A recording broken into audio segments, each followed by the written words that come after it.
देखते हैं भाई साहब 1971 की जनगणना। 1971 में हिंदू बढ़ा 9 करोड़। कितना बढ़ा? 9 करोड़। टोटल हुआ 45 करोड़। अब फिर यदि मुस्लिम की बात करते हैं तो वो बढ़ा 2 करोड़, तो टोटल हुआ 6.4 करोड़। अब फिर हम बात करते हैं 1981 की। अब उसमें जो जनगणना हुई तो हिंदू 11 करोड़ बढ़ा, मुबारक हो। फिर टोटल हुआ 56 करोड़, मुस्लिम बढ़ा 2 करोड़, अब टोटल हुआ 8.4 करोड़।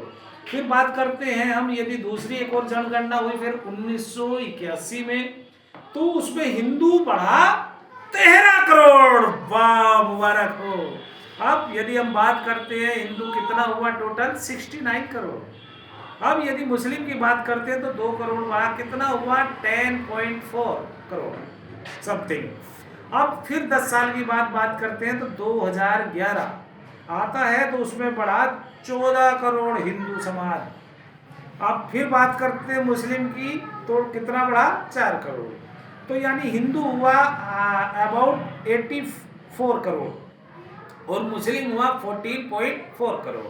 अब यदि हम फिर बात करते हैं 2011 की, जिसमें हमारा ये जानकारी मिलती है, तो हिंदू 14 करोड़ बढ़ा तो 97 करोड़ के आसपास हो गया, और मुस्लिम 4 करोड़ बढ़ा तो 18.4 करोड़ हुआ।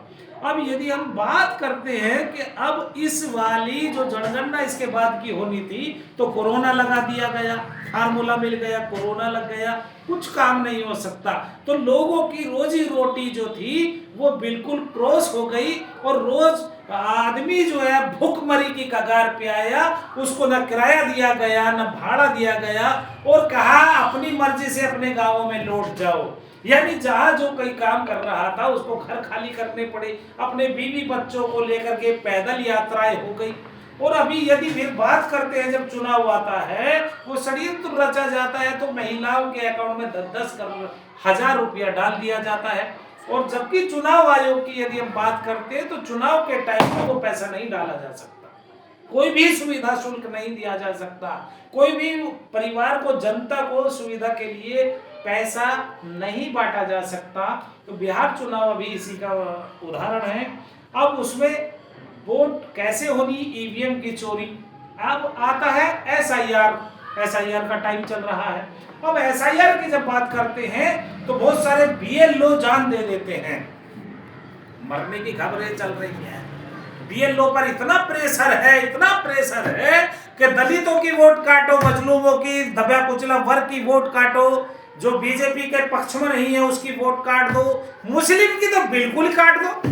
भाई मुस्लिम क्योंकि वो ऊंच नीच का बात नहीं करता है, वो समता समानता न्याय बंधुता स्वतंत्रता की बात करता है, और उन षड्यंत्रकारियों को ये रास नहीं आता।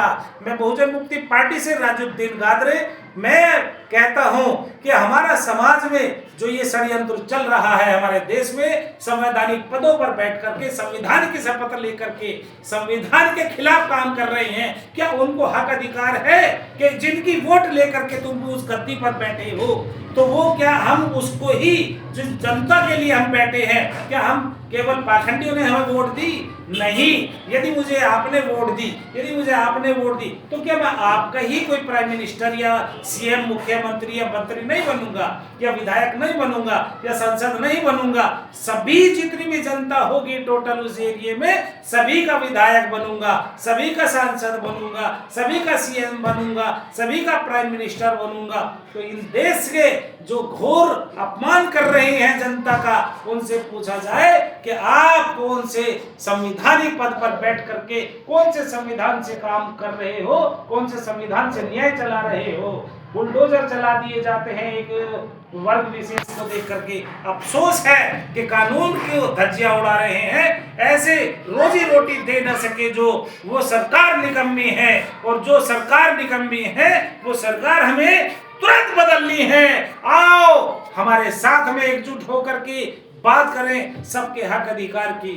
आइए हम लोग मिलते हैं और समाज में जो बात चल रही है, अपने समाज को बनाने के लिए, अपने देश को बनाने के लिए आओ राष्ट्र का निर्माण करें। जिनको पहले वोट दे दी, जो गद्दियों पर फायदा उठा चुके हैं, उन पार्टियों से बिल्कुल नकारा करें और एक नया अपने समाज में जो काम कर रहा है उसको विधायक बनाए, उसको सांसद बनाए, तब जाकर के हमारा देश बनेगा। बाबा साहब की बातों को याद रखें कि एक पार्टी विशेष के ऊपर ना जाएं, नहीं तो देश सत्यानाश हो जाएगा। आए अपने संविधान को बचाएं, अपना वोट बचाएं, अपने वोट की चोट करें। Thank you. जय इंसान, जय विज्ञान, जय भारत, जय